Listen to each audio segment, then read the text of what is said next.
समय काल की दृष्टि से सागर जिले का अतीत कई मायनों में गौरवशाली रहा है। वीर सपूतों के शौर्य, पराक्रम, शहादत से लेकर लोगों की समाज सेवा का यहाँ अपना अलग ही इतिहास रहा है। आइए देखते हैं सागर सैनिक न्यूज चैनल की यह श्रृंखला, और वह भी आपके अपने इस न्यूज चैनल को सब्सक्राइब करने के साथ। दोस्तों, सागर जिले से जुड़ी जानकारियों पर केंद्रित यह दूसरा एपिसोड है, जिसमें हम आपको बता रहे हैं कि मालतौन में अटा ग्राम को अटाकर नीलगढ़ के नाम से क्यों जाना जाता है, और अब से 220 साल पहले सागर को किसने लूटा था। पूरा शहर जल उठा था, तब लुटेरों ने क्या क्या जुल्म ढाए थे। लुटेरे संपन्न लोगों की पहचान कैसे करते थे। दोस्तों, इस अटाकर नीलगढ़ नामकरण की कहानी ऐतिहासिक और काफी रोचक है। सन 1785 में मर्दन सिंह ने गढ़ाकोटा का राजपाट संभाला। सन 1810 में नागपुर के शासक की फौजों ने गढ़ाकोटा को घेर लिया और राजा मर्दन सिंह को मार डाला। मर्दन सिंह के पुत्र और उत्तराधिकारी अर्जुन सिंह ने सहायता के लिए सिंधिया से निवेदन किया और इसके बदले अपने प्रदेश का आधा भाग देने का वचन दिया। सिंधिया ने इन शर्तों को मान लिया और कर्नल जीन वापिस्ट के सेनापतित्व में सेना भेज दी। दोस्तों, यहाँ आपको बता दें कि कर्नल जीन वापिस्ट कौन था। कर्नल जीन वापिस्ट विदेशी राष्ट्रीयता के भाड़े के सैनिकों में से एक था और उसने 18वीं शताब्दी के राजाओं के यहाँ नौकरी की थी। कर्नल जीन वापिस्ट ग्वालियर में 5 पद्धति सेनाओं के रेजिमेंटों का सेनापति था। तो दोस्तों, कर्नल जीन वापिस्ट के सेनापतित्व में गढ़ाकोटा पहुंची सिंधिया की सेना ने नागपुर की सेना को हराकर भगा दिया।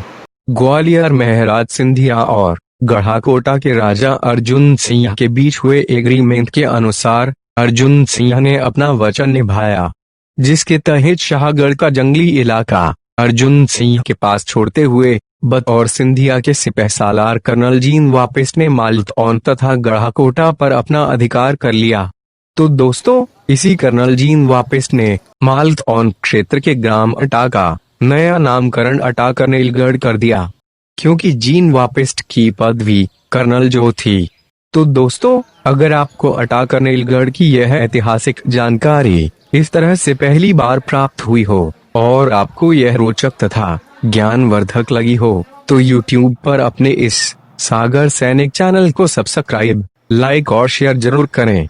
और अब दूसरा सवाल। दोस्तों, क्या आप जानते हैं कि अब से 220 साल पहले पिंडारी कहे जाने वाले आमिर खान ने सागर को लूटा था, जिसमें पूरे शहर में आग लगा दी गई थी और लगभग 400 से 500 लोग मौत के घाट उतार दिए गए थे। तो चलिए यहाँ हम जानते हैं सागर के उस दुखांत और काले इतिहास को। तो दोस्तों, सन 1799 में पिंडारी नेता आमिर खान ने सागर को लूटा था। इस दुखांत घटना का आंखों देखा वर्णन लुटेरे दल के किसी ख्यालीराम ने किया है। ऐसा कहा जाता है कि अंधाधुंध और लूटपाट का यह दृश्य लगभग 1 महीने तक बना रहा और इस अभागे नगर के पास ही सेना पड़ी रही। लुटेरे दल के ख्यालीराम से ज्ञात हुआ कि सागर में लूट के पहले दिन ही आग लगा दी गई थी और उसकी लपटें कभी नगर के एक ओर तो कभी नगर के दूसरी ओर लगातार पूरी अवधि तक उठती रहीं। इस कांड में लगभग 400 से 500 दुर्ग रक्षक सैनिक और सागर के निवासी मौत के घाट उतार दिए गए थे और लुटेरों की मारकाट तथा अत्याचार से सभी कुछ नष्ट हो गया।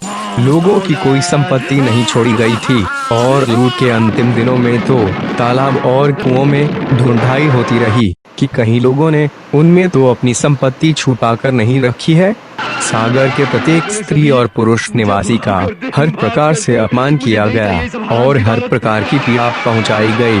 लुटेरे जब किसी ब्राह्मण या ऊंची जाति के हिंदू को पकड़ते थे, तब वे उसके सिर को छूते थे और बहुत सावधानी से उसकी चमड़ी की सुकुमारता और कोमलता को जांचकर यह पता लगाने के लिए करते थे कि वे अमीरी का जीवन बिता रहा है या गरीबी का।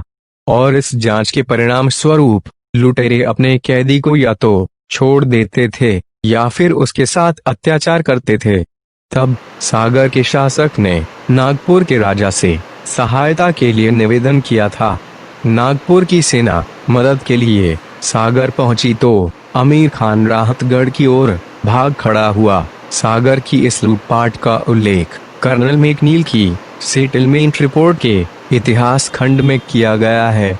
दोस्तों, सागर जिले की यह जानकारी आपके लिए ज्ञानवर्धक लगी हो तो इतिहास के पन्नों से और भी बहुत कुछ जानने के लिए अपने इस सागर सैनिक न्यूज चैनल को सब्सक्राइब, लाइक और शेयर जरूर करें।